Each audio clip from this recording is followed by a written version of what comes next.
So the last video I made, I talked about worship and why we worship and why worship is important in some ways to dislocate the me. I want to talk a little bit more about something that the Bible talks a lot about, that Christians talk a lot about. It's called idolatry.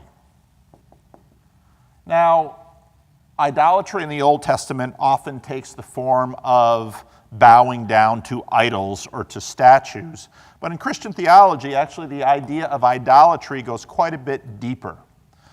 Because Christianity recognizes that, in fact, idolatry is not simply dependent on a statue. Idolatry is part of this larger scheme about what we belong to, what we owe, what we are. If you didn't watch my video on worship and sin and C.S. Lewis, you might want to take a look at that. Idolatry essentially says that there's the me in the universe. But one of the funny things about human beings is that even though we know, even though we want to be independent, even though we want to owe nothing to no one, even though we want to be autocrats, we're sticky. Ourselves are sticky. And the me, in fact, has a hole at its center that we keep trying to fill with other things.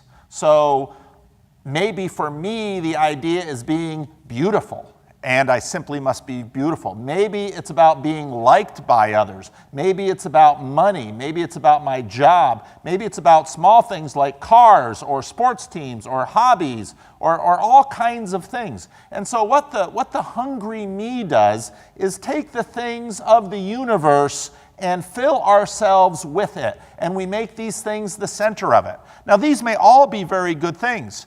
May in fact be children. You may make your children the center of your life.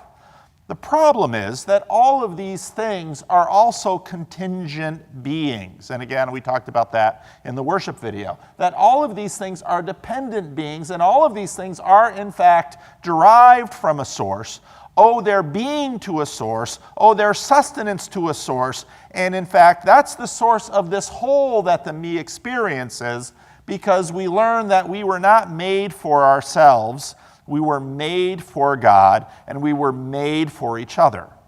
That's why we are naturally idolatrous, that our hearts are hungry for the things in this world to grab and find meaning with and to find identity from. And so we take all these things, and what happens, however, is that, for example, if you make your spouse the center of your life, well, all spouses, all romantic relationships will either end in betrayal or death.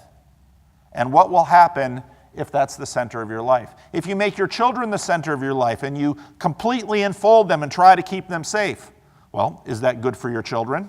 Can your children really sustain that kind of attention? Anything that you make in this world the center of your life will fail you or betray you or diminish you. And so what Christianity says is that idolatry is actually a huge problem for us.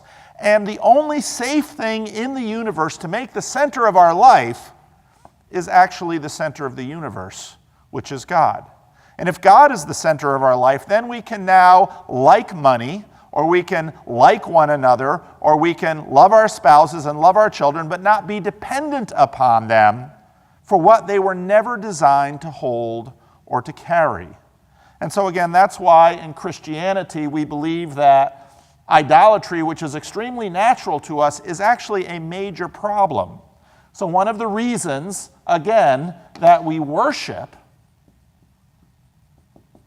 is to remind our hearts, to reinforce with each other, I'm going to talk about the rider and the elephant at some point too. I keep leaving these teasers for you. But the reason we worship is to retrain our hearts so that the hungry me does not grab everything in the world and make it the center of our lives and make it the core of our existence, which eventually betrays ourselves and usually destroys the things we overemphasize.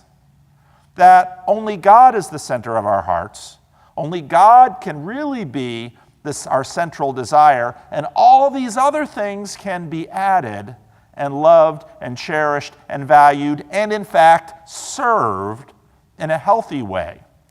That's part of the reason we worship, to recalibrate our hearts, to focus ourselves on God, and let all the other good things of the world be good things that we can serve, but not make our gods. So again, if you've enjoyed this video, please let me know. Leave a comment, leave a follow-up question. I'd love to do more videos. Thanks for watching.